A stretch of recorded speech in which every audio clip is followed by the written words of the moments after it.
y le damos la bienvenida a la ministra Yasmín Esquivel Moza, aquí a los periodistas. Muchísimas gracias por la oportunidad de conversar.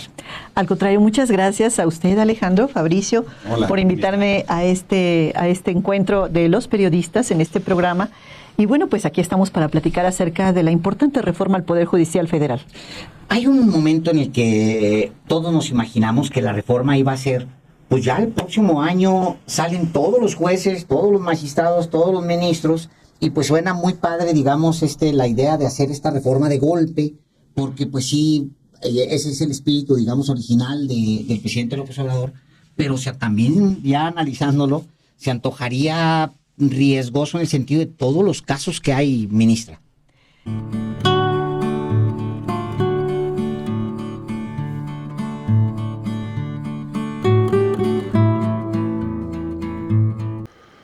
Vamos a ir a esta entrevista que hicieron los periodistas Alejandro Paez, Fabricio Mejía, a la ministra Yasmín Esquivel.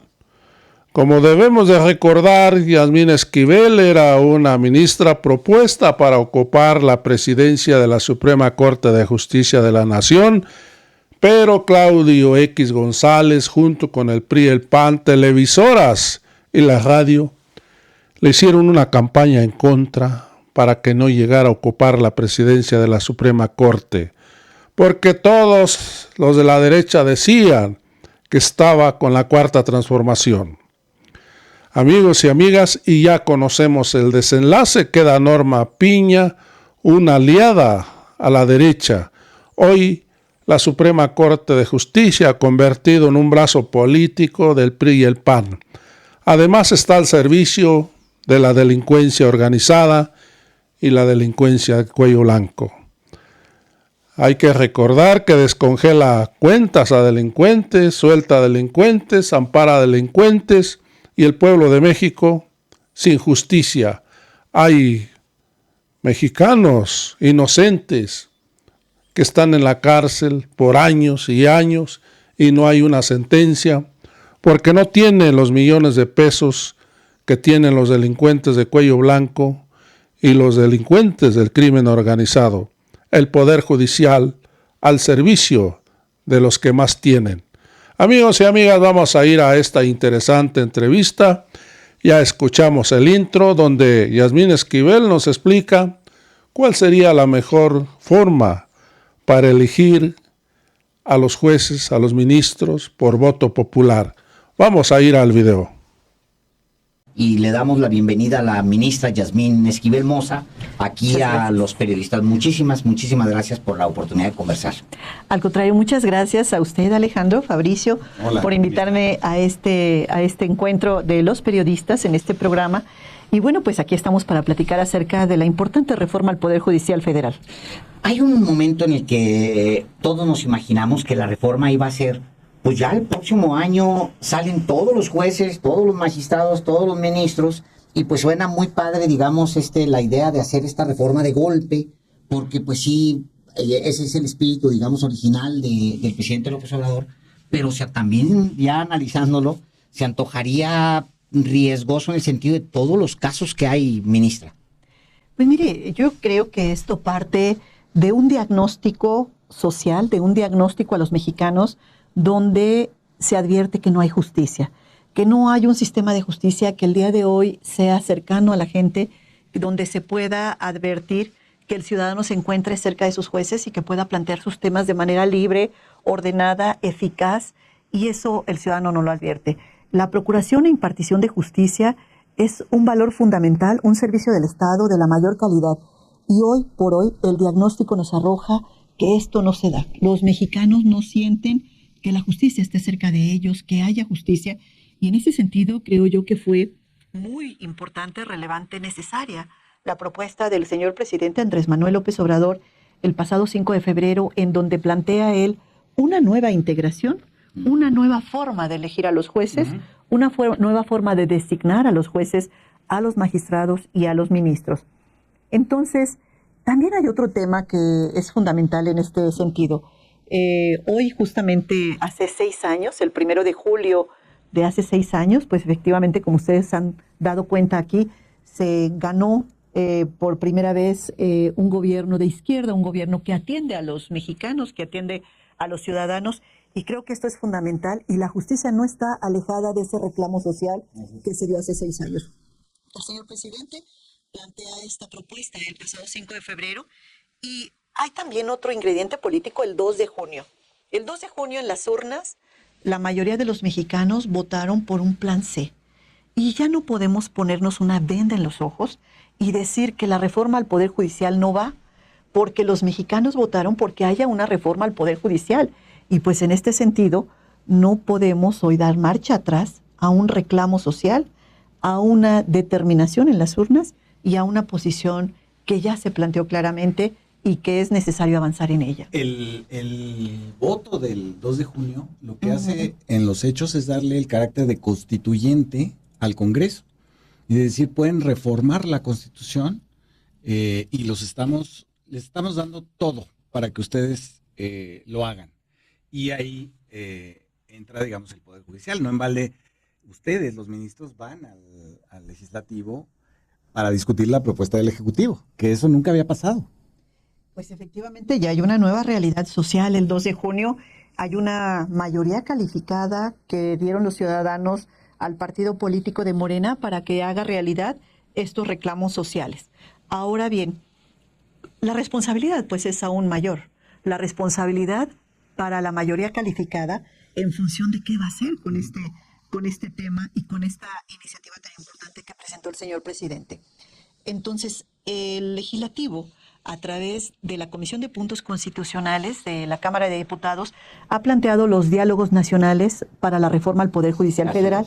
El pasado jueves se dio el primer ejercicio y la primera comunicación entre poderes, el Poder Judicial y el Poder Legislativo, para ver el tema de la reforma al Poder Judicial Federal. Pero es importante resaltar que es un primer ejercicio después de un rompimiento. Desde enero del 2023 viene un rompimiento en el diálogo y los puentes de comunicación entre el Poder Judicial y los otros dos poderes. Un rompimiento que tiene consecuencias. No es un rompimiento que haya quedado únicamente en los hechos, sino también tiene unas consecuencias. No es el discurso, sino tiene consecuencias para la República, para la vida republicana. Tiene consecuencias para la vida de los mexicanos, porque este sistema de impartición de justicia que tenemos hoy y que se pretende ahora cambiar, evidentemente impacta en la vida de los mexicanos, y esto tiene consecuencias, este rompimiento de poderes que se da y que efectivamente se va iniciando aún más la necesidad de reformar al Poder Judicial a partir de ese rompimiento de poderes en enero del 2023. Me gustaría saber su opinión sobre lo que dice Lenia Batres, de que en los hechos lo que sucedió a partir de ese rompimiento es que la Suprema Corte suplantó, usa la palabra suplantar, suplantó al Poder Legislativo diciendo, anulando todas las leyes que expidió por mayoría.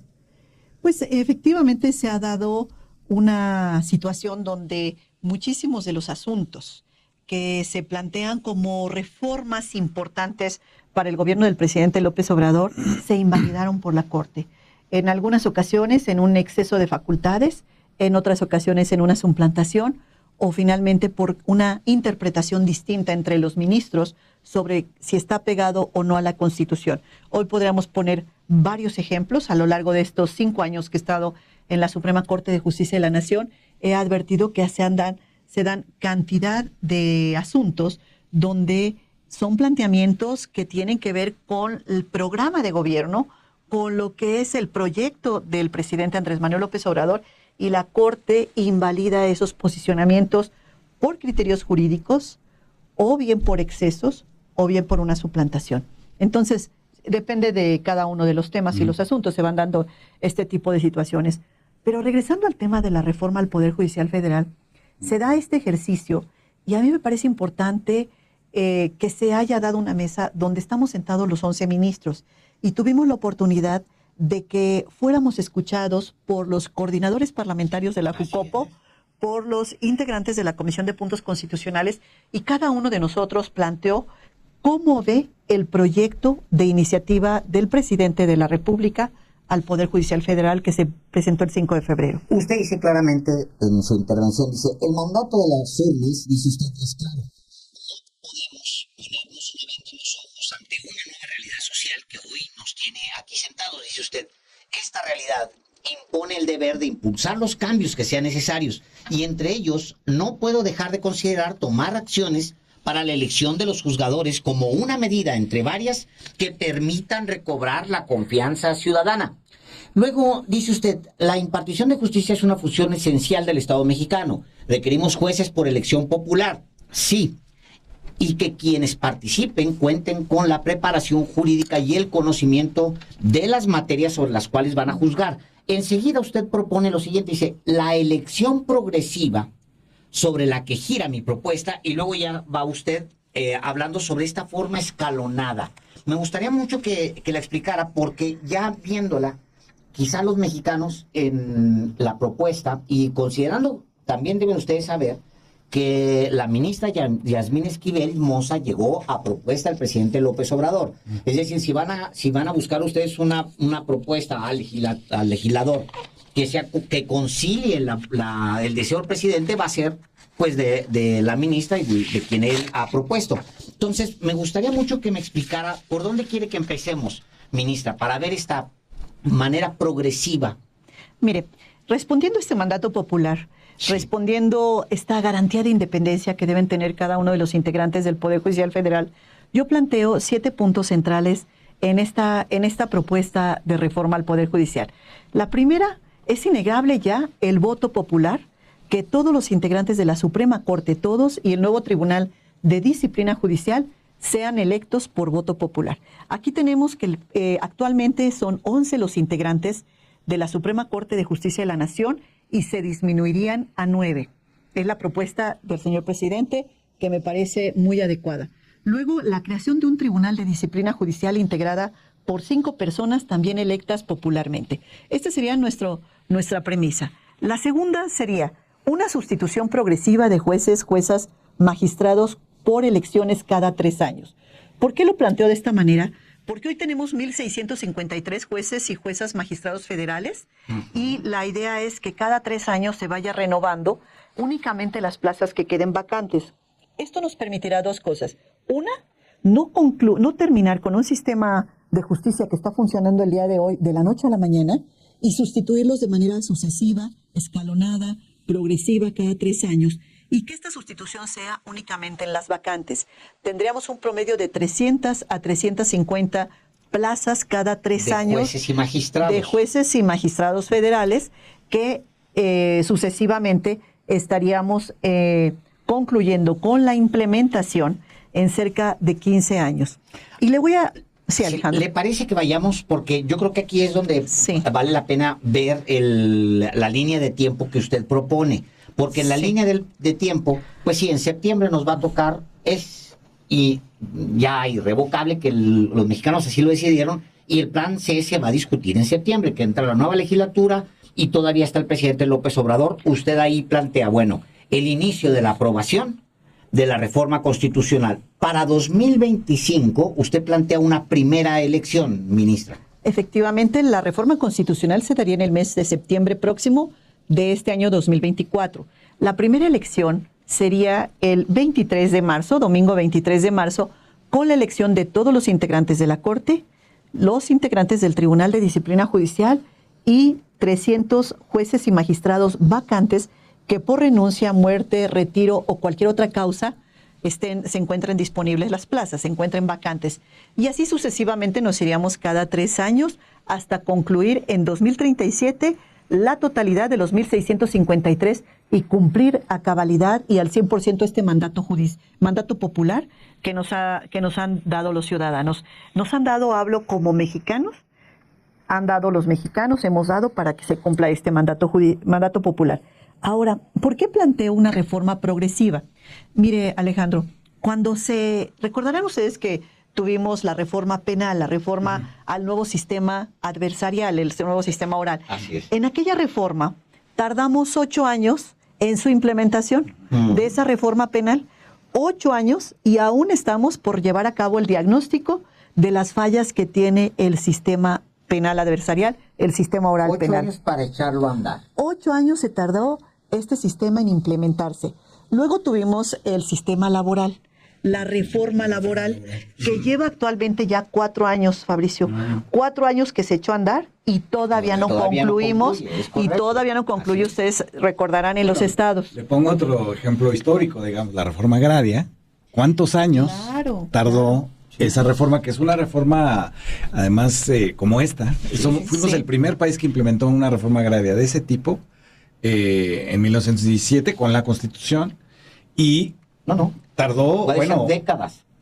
Todavía seguía repartiendo tierra a Díaz Ordaz en los 60, ¿no? Sí, incluso, claro. El mismo poder, la misma Suprema Corte, en algún momento yo le decía al ministro Arturo Saldívar, cuando todavía era presidente, le decía, porque un presidente propone a algunos ministros y luego terminas viendo esa corte que se imagina el presidente, los presidentes del mundo, termina viendo esa corte 10 años después. Un presidente progresista impulsa una corte más progresista, pero esa corte progresista la terminas viendo en 10 años, no el presidente que empieza. Entonces, en ese sentido, usted dice, nos podemos llevar 13 años, 15 años, implementando y empezando por grupos. Exactamente, para que además vayamos perfeccionando esta elección y este sistema en aquellos espacios de oportunidad que pudieran tener. Por ejemplo, otra de las reformas que hemos tenido es el Sistema Nacional Anticorrupción. Este también pasaron más de 5 años para que se pudiera implementar a nivel federal y en los estados. Actualmente tenemos el Código Nacional de Procedimientos Civiles y Penales. Este apenas empieza su implementación, tardará varios años en llevarse a cabo, varios años en que tengamos ya implementado este Código Nacional de Procedimientos Civiles y Familiares que se está llevando a cabo. Entonces, si vemos nosotros nuestra historia, todas las reformas, penal, laboral, anticorrupción, familiar, civil, todas estas reformas, la mercantil también, han llevado todo un proceso. Esta reforma que hoy nos planteamos, lleva un proceso. Y en este sentido, es importante señalar que esta elección progresiva que yo estoy planteando es justamente obedece a estos sistemas de implementación. No es como si fuese otro tipo de institución, sino es una institución muy compleja, es un tema técnico jurídico muy delicado que sí requiere de el mayor cuidado para la estabilidad. Ahora, tenemos otro punto que también es importante señalar. En el momento en que se reúnen dos poderes y se empieza a dialogar, entonces, primero, ya es un éxito el que nos hayamos sentado a ver qué es lo mejor para México. ¿Qué de la reforma de la iniciativa del señor presidente debe irse adecuando, modulando, estableciendo? Y yo presenté esta elección progresiva por estos antecedentes que tenemos en las reformas que se han dado en nuestro país. Ahora bien, tenemos un tercer punto que preocupa, y preocupa bastante a la ciudadanía, que es que las personas que vayan a juzgar sus casos tengan el conocimiento y la experiencia suficiente para que estas personas conozcan el derecho y puedan determinarlo de una manera imparcial, independiente, autónoma y objetiva. Ahí regresamos ahora a los puntos que usted plantea, ministra. No, que sería el punto número 3.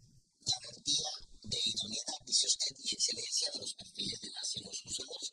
Porque nosotros tenemos que aprender también qué se mide en un ministro. Si usted me lleva ahorita a 10 en una boleta y me dice, bueno, pues ahí están ministros o magistrados o jueces, los juzgadores, me los pone usted 10 en una boleta.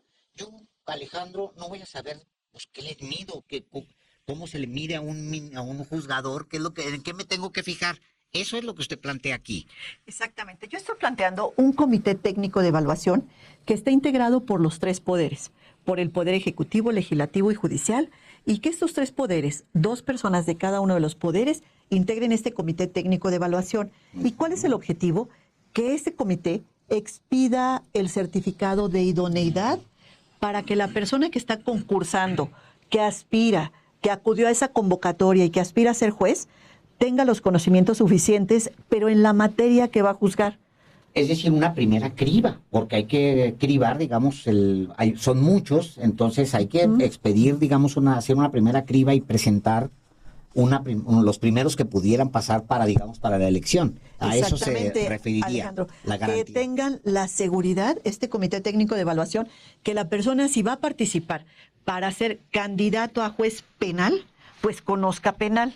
Si va a ser un candidato en materia civil, conozca la materia civil, o en competencia económica, o mercantil, o civil, o familiar, en fin, en administrativo, en todas las diferentes materias, que tenga esa expertise.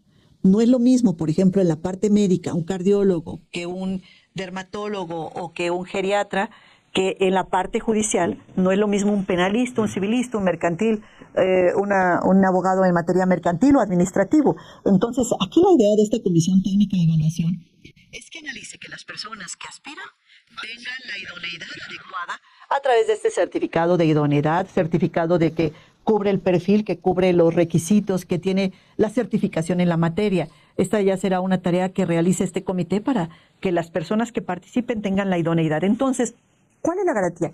Que el ciudadano llegue a los juzgados y sepa que la persona que le va a juzgar y que va a determinar si el derecho lo tiene A o B, sea una persona conocedora de la materia que está resolviendo. En este sentido, también debo decirle que pensando en la seguridad jurídica de los capitales privados, de las personas que tienen una propiedad privada, de las personas que tienen derecho a una pensión, a una vivienda, al medio ambiente sano, claro. Esas personas tengan la seguridad jurídica de que pueden llevar a cabo sus actividades de una manera tranquila y Porque que van a el tener... especialista va a llegar. O sea, es decir, el especialista en la materia va a llegar a ocupar el espacio por el que está concursando. Esa es digamos, es la primera garantía que deben tener los distintos. Cada uno de ellos, los empresarios tienen ciertas cosas que juzgar. La gente común tiene otra idea de la justicia y otros reclamos en la justicia y los especialistas deben tener esa presencia y esa garantía de que se va, es correcto, el conocimiento, que es lo más importante, ministro. Esto le va a dar una gran independencia y autonomía al juez, porque el juez va a decidir de acuerdo a la técnica jurídica que en el caso concreto deba de aplicar.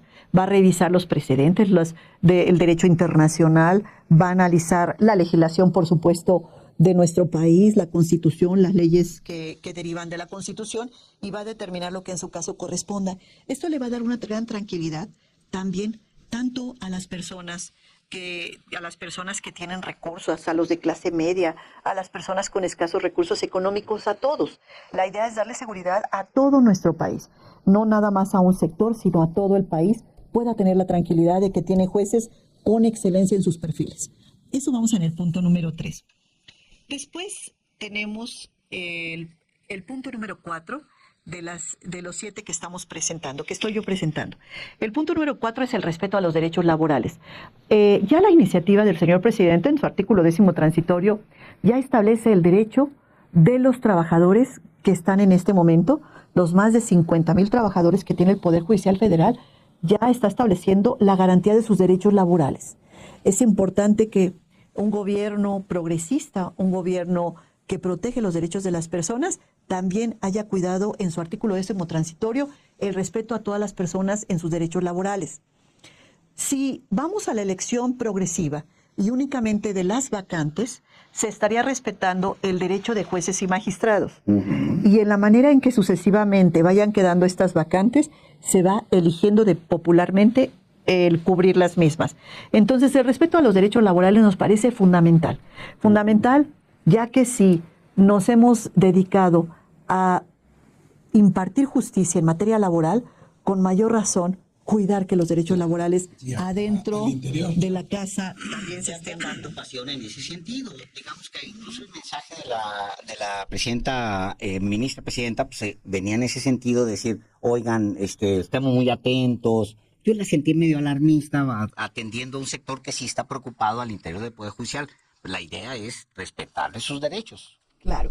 Como ustedes bien mencionaron, el objetivo también de esta entrevista es dar a conocer la reforma judicial, cómo está, cómo viene y cuáles son los planteamientos que se están haciendo. Y uno de ellos, pues justamente es la protección a estos derechos laborales y para darle a conocer a los trabajadores del Poder Judicial Federal que no se están tocando sus derechos laborales, que no tienen por qué preocuparse de esta parte en donde se puedan ver afectados en todos los beneficios y las prestaciones que el día de hoy se tienen. Entonces, este respeto de los derechos laborales es el punto número 4 de la propuesta que entregué ya a los diputados integrantes de la Comisión de Puntos Constitucionales.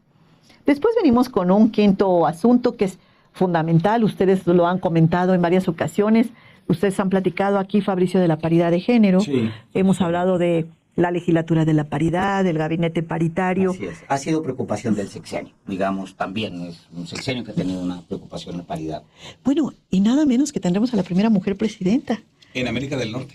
En América de nuestro del país y en Norte, América correcto. del Norte. Esto es un tema histórico.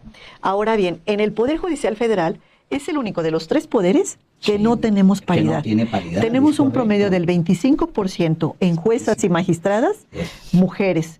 Entonces sí es importante para nosotros que ahora que se lleva a cabo esta reforma al Poder Judicial Federal, para nosotros es fundamental que haya paridad de género. Y en este sentido es uno de los temas que me parece muy importante que se pueda analizar y ver y que los candidatos sean candidatos que observen el tema de paridad en todas las elecciones que haya de las vacantes de jueces y magistrados. Y el 6 es importantísimo, jueces y juezas cercanos a la gente. ¿Cómo se logra eso, ministra? Que la gente, que se entienda, pues, que La son jueces cercanía. cercanos. Mire, en los jueces cercanos a la gente, uno de los aspectos es tener juzgados de puertas abiertas. Hoy es muy difícil ver al juez, dificilísimo ver a los magistrados, a veces casi imposible ver un ministro. Tenemos que ver que los jueces estén cerca de la gente y en ocasiones usted me dirá, bueno, tenemos lugares alejados del país, alejados del centro del país, estas poblaciones que son rancherías, pueblos o lugares donde no hay abogados que puedan estar al acceso de las personas y las personas son privadas de sus derechos, derechos sociales, derechos agrarios, derechos de propiedad, derechos de pensión alimenticia, de cuidado de la familia, en fin. Entonces, en materia agraria existen 3 principios. Uno de ellos es, además de la oralidad, la inmediatez. Esta inmediatez y la itinerancia. Esta inmediatez significa que el juez tiene que escuchar a las partes antes de tomar una determinación. Y cuando yo hablo de los jueces cercanos a la gente, hablo de los jueces que deben escuchar a las partes, que vayan con abogado o que solos quieran plantear su problema y que una de las obligaciones de los jueces que vamos a tener sea escuchar a las partes, para que ellos puedan determinar quién tiene el derecho después de haberlos escuchado. Y aquí hay otro punto importante. Cuando hablamos de los jueces cercanos a la gente, también podemos hablar de la itinerancia. La itinerancia es cuando el abogado, asesor o defensor de oficio va a las comunidades a recoger los planteamientos de justicia de la gente. Híjole. En materia jurídica. Suena Pero lo ideal. sería algo ideal esta justicia itinerante, porque el juez al acudir a la comunidad, el defensor o el asesor al acudir a la comunidad, levanta el requerimiento de justicia de la persona. Y esa persona en ocasiones no tiene acceso al abogado, o la mayoría de las veces no tiene acceso al abogado, porque tiene que pagar el transporte hasta la cabecera municipal, donde está el defensor de oficio, Muchas veces o el asesor no habla jurídico. ni español. En ocasiones no habla ni español. Sí, sí. Entonces, esta justicia itinerante que en materia agraria se da, es importante implementarla en todas las materias, donde puedan acudir los jueces, fundamentalmente en materia familiar y civil, puedan acudir a estas comunidades para escuchar los planteamientos de justicia de las personas que están alejadas de los centros de población. Entonces, este sería nuestro 6º punto, que sería los jueces cercanos a la gente. Se ve fácil, sin embargo, es un tema que requiere todo un reto de la justicia itinerante por parte de defensorías públicas y asesores jurídicos gratuitos. Y finalmente nos vamos con la justicia a todas por igual. Se ha señalado que la justicia es para los ricos, que la justicia es para los que pueden pagar, que la justicia es para los grandes despachos y que la justicia es para las personas que tienen dinero. Aquí nosotros planteamos una justicia para a todas las personas por igual, porque se requiere hoy que un expediente, cualquiera que sea sea tan importante el expediente de un rico que de un pobre, de un indígena, de un pobre, de una mujer, así de un es, hombre, Alejandro, de un funcionario, efectivamente, o de una persona de un cualquiera. potentado o de una persona Así que es. tiene escasos Tendría que recursos ser. económicos. Entonces tengamos esa justicia con una nueva visión social. Cuénteme, ¿dónde está esta propuesta? ¿Usted ya la entregó a los legisladores? ¿Ya lo entregó ante el Sí. legislador? ¿Y en qué momento nos encontramos también de esa discusión? Mire, en este momento, el jueves pasado, yo Sí. entregué esta propuesta, que es la propuesta a la iniciativa de reforma al Poder Judicial Federal. Esta propuesta que es justamente, que viene detallado todos los aspectos que ustedes acaban de transmitir, y también viene el texto de cuál es el texto vigente, el texto propuesto del señor presidente y el texto donde estamos nosotros proponiendo nuestra reforma, es decir, la reforma al Poder Judicial que hemos platicado ya en estos 7 puntos, viene aquí desarrollada en los 16 textos, 16 artículos constitucionales que toca la reforma del señor presidente Andrés Manuel López Obrador. Aquí está en medio la iniciativa del señor presidente y del lado derecho la propuesta que yo estoy haciendo a estos 7 puntos que hemos desarrollado el día de hoy. ¿Qué estamos en este momento? En este momento, el día de hoy, se celebró en el estado de Jalisco el segundo diálogo nacional para la reforma al Poder Judicial Federal. Estos diálogos, entiendo que son 9 diálogos los que va a desarrollar la Comisión de Puntos Constitucionales en diferentes entidades de nuestra República. Se van a llevar a cabo estos diálogos, se va a ir recogiendo en todas las partes, en todos los lugares del país, qué es lo que están pensando los abogados, las barras, los jueces, los magistrados, qué es lo que están pensando en función de esta iniciativa presidencial. Entonces ya estamos en los diálogos. Después de los diálogos, pues habrá un cambio de legislatura y entraremos ya ahora sí a la discusión en serio del cuál va a ser el proyecto que se va a quedar, ministra. En el proceso que lleva a cabo la Cámara de Diputados y la Comisión de Puntos Constitucionales, entiendo que van a dictaminar esta iniciativa en el mes de agosto. En agosto, sí. Van a dejar dictaminada la iniciativa para que se suba a la mesa directiva. Esta Con iniciativa ya ya dictaminada con la nueva legislatura. se sube a la mesa directiva y la siguiente legislatura la pone a discusión en el Pleno, Pues estamos efectivamente. Ya muy cerca, esto es mañana, como quien dice, o sea, ya brincaríamos algo. Pues muchas gracias por la oportunidad de conversar.